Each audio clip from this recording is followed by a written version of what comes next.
আবারও স্বরূপনগরের হাকিমপুর সীমান্তের চেকপোস্টে ভিড় জমাচ্ছে বাংলাদেশি নাগরিক। অবৈধভাবে যারা ভারতে বসবাস করত তাদের আবার বাংলাদেশে ফিরে যাওয়ার হিড়িক। শতাধিক বাংলাদেশি নাগরিক যারা এতদিন ভারতে এসে আত্মগোপন করে বিভিন্ন রাজ্যে বা আমাদের রাজ্যের বিভিন্ন জেলায় আত্মগোপন করে বিভিন্ন পেশায় যুক্ত ছিল, তারা আবারও দেশে ফেরার জন্য স্বরূপনগরের হাকিমপুর সীমান্তে উপস্থিত হয়েছে। এর আগেও আমরা দেখেছিলাম এসআইআরের প্রক্রিয়া চালু হতে হাজার হাজার বাংলাদেশি নাগরিক ও তারা দীর্ঘ কয়েকদিন ধরে এই হাকিমপুর সীমান্ত দিয়ে বাংলাদেশে গিয়েছিল। মাঝে কিছুদিন বন্ধ ছিল এই যাওয়া, আবারও গতকাল রাত থেকে শুরু হয়েছে হাকিমপুর সীমান্তে জড়ো হওয়া। বিএসএফ এর অনুমতি পেলেই তারা বাংলাদেশে চলে যাবে। তার জন্য বাক্স পেট্রা নিয়ে সীমান্তে হাজির শতাধিক বাংলাদেশি।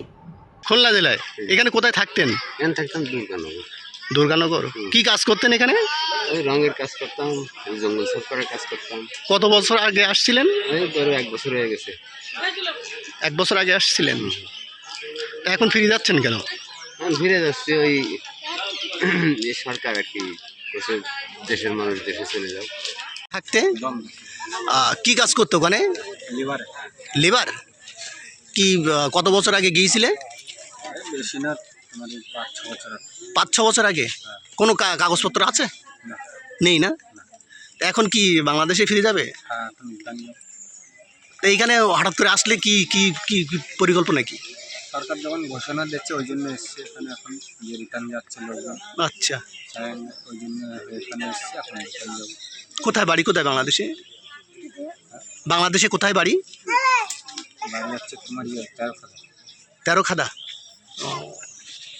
কি নাম তোমার? রবি সরকার। বাংলাদেশে কোথায় বাড়ি? না না, মোলাডাঙ্গা। মোল্লাডাঙ্গা। এদিকে কোথায় থাকতেন? দমদম। কি কাজ করতে? বাসন মাজা কাজ করতে। বাসন মাজা কাজ করতেন। আর কতদিন আগে আসছিলেন? এই 2-3 মাস। 2-3 মাস আগে? হ্যাঁ, ওরকম 1-1.5 বছর হয়েছে। বাসন মাজা যা করতে। কোন বর্ডার দিয়ে আসছিলেন? ওটা মনে নেই। হ্যাঁ, কি নাম কি আপনার? দিতে দিদি। এখন এখানে আসছেন কি উদ্দেশ্যে? কি এখন স্যার আমাদের থাকতে দিচ্ছে না, আমরা চলে এসেছি। আচ্ছা, কি বাংলাদেশে চলে যাবেন? বিএসএফ এর কাছে স্যালেন্ডার করতে আসছেন? নাম কি আপনার? দিতে দিদি।